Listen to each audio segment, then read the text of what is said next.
I want to tell you a true story. July 2007, I got a call from a friend. He was a ministry partner here at Lake Forest.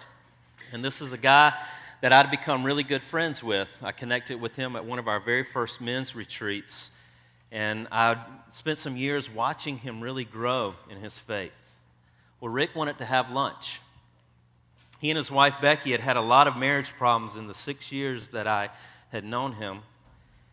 And so sitting at Midtown Sundries at a table just like this, he told me that the next day he was heading out. He was moving to Arizona.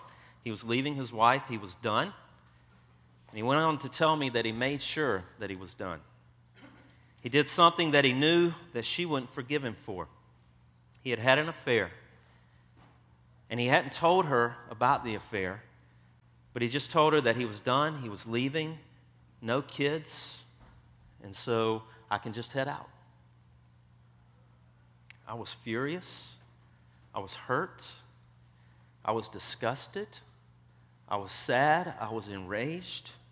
And I remember sitting and hearing him tell me all of this with no sense of remorse in his face. And all I wanted to do was tell him how selfish he was, that he was a coward, that he was not a man at all. And so I did tell him. But I summed it all up and I told him it in a shorter version. I said, "You're the back end of a donkey." But I used the 3-letter definition of that. He didn't expect that from his pastor.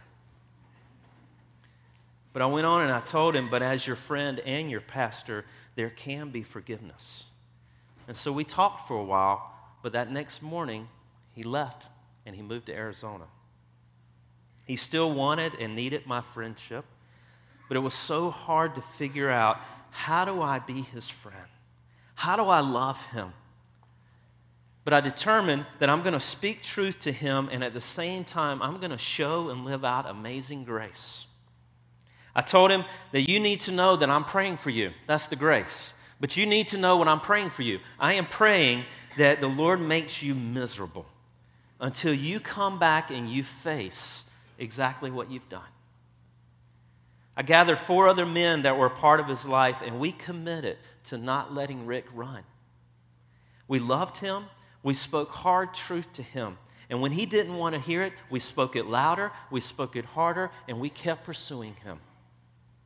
He moved back to this area 6 weeks later because he was miserable and because he missed our friendship. He didn't miss his wife, but he missed our friendship. Once he got back to town, I sat in my office with him as he told his wife about the affair. His heart was so cold toward her. It didn't bother him to see the pain it caused her. He was just looking for the marriage to be over. Years and years of damage at its peak.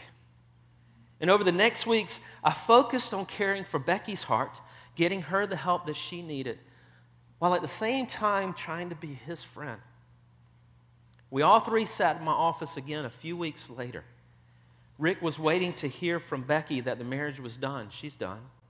That would have made it easy for him just to be able to walk away and to move on. But I'll never, ever forget her words.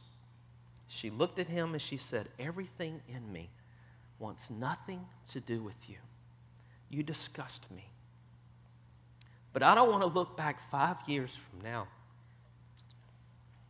and regret that I didn't at least give God a chance to change my heart towards you." I remember sitting there and I just started grinning. And I looked at him and I said, "So what are you going to do with that?" God had not let Rick off the hook. And I walked with them for a long year, balancing grace and truth. It was months before Rick was even allowed to move back into his home. It was months before I would even let him come to Lake Forest and worship. This needed to be a safe place for Becky to worship, to heal. And so he couldn't come back here until she gave him permission. I asked them both to put their wedding rings back on. I told Rick, "Please put your ring back on to remind you that you are still married to Becky." And I asked Becky if she'd put her ring back on to remind her that she is married to Christ. And it was Christ that would change her heart. And that's exactly what he did. He changed them both dramatically. I sat and watched right in front of me a miracle happen.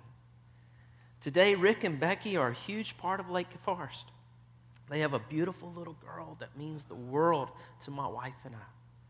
Their marriage is the healthiest it has ever been. I am so stinking proud of them. I'm proud of Rick. I'm proud of him because way before these events ever came on his radar, he made a choice to put other men in his life who would speak truth and grace to him. And I'm so proud of these men because they did it.